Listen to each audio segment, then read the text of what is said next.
Hi all, ഇന്ന് നമ്മൾ cabbage വെച്ചിട്ട് എങ്ങനെയാണ് ഒരു പക്കവട, നല്ല ടേസ്റ്റി ആയിട്ടുള്ള ക്രിസ്പി ആയിട്ടുള്ള ഒരു പക്കവട എങ്ങനെയാണ് ഉണ്ടാക്കുന്നത് നമുക്ക് നോക്കാം.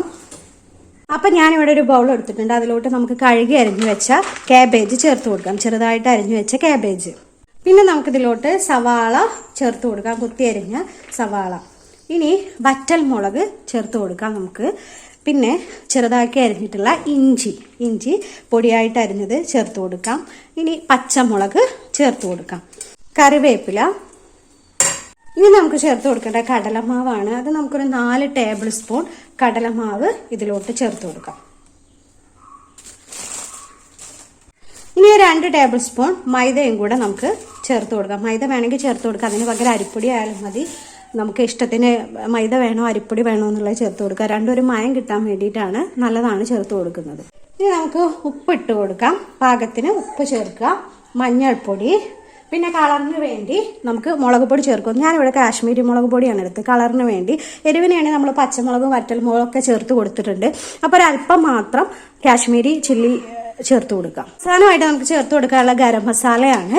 അപ്പോൾ അതൊരല്പം നമുക്ക് ചേർത്ത് കൊടുക്കാം.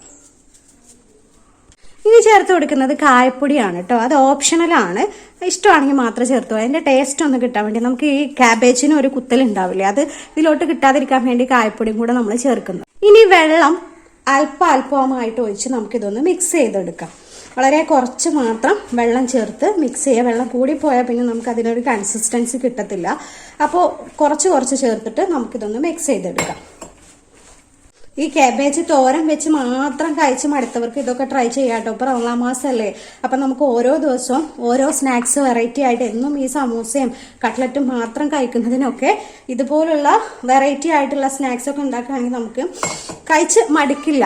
അപ്പോൾ ഓരോന്നും ഓരോ ദിവസം ട്രൈ ചെയ്ത് നോക്കുക. ക്യാബേജൊക്കെ നമ്മൾ മിക്കവാറും പിന്നെ ഫ്രൈഡ് റൈസിലോട്ട് ഇടുക, അതുപോലെ തന്നെ തോരൻ വെച്ച് കഴിക്കുക, ഇതൊക്കെയല്ലേ നമ്മൾ കൂടുതലായിട്ട് ചെയ്യാറ്.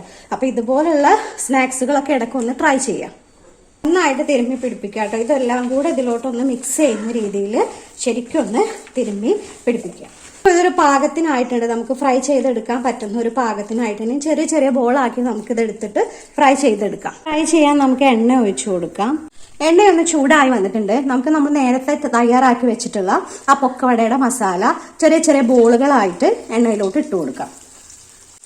പക്കവട ഇട്ട സമയത്ത് തന്നെ നമുക്ക് ഇളക്കണ്ട. അത് 2-3 സെക്കൻഡ് അതിൽ നിന്ന് ഒരു ഭാഗം വെന്തതിന് ശേഷം മാത്രം നമുക്ക് അടുത്ത ഭാഗം തിരിച്ചിട്ട് കൊടുക്കാം. ഒരു ഭാഗം ഒന്ന് വെന്ത് വന്നിട്ടുണ്ട്, ഒരു ചെറിയ ബ്രൗൺ കളർ ആയിട്ടുണ്ട്. അപ്പോൾ നമുക്ക് തിരിച്ചിട്ട് കൊടുക്കാം. അപ്പോൾ 2 ഭാഗവും നന്നായിട്ട് മുരിഞ്ഞു വന്നിട്ടുണ്ട്. നമുക്കിത് കോരിയെടുത്ത് മാറ്റാം. എന്നിട്ട് നമുക്ക് ഇതുപോലെ തന്നെ അടുത്ത ട്രിപ്പും കൂടെ ഇട്ട് കൊടുക്കാം.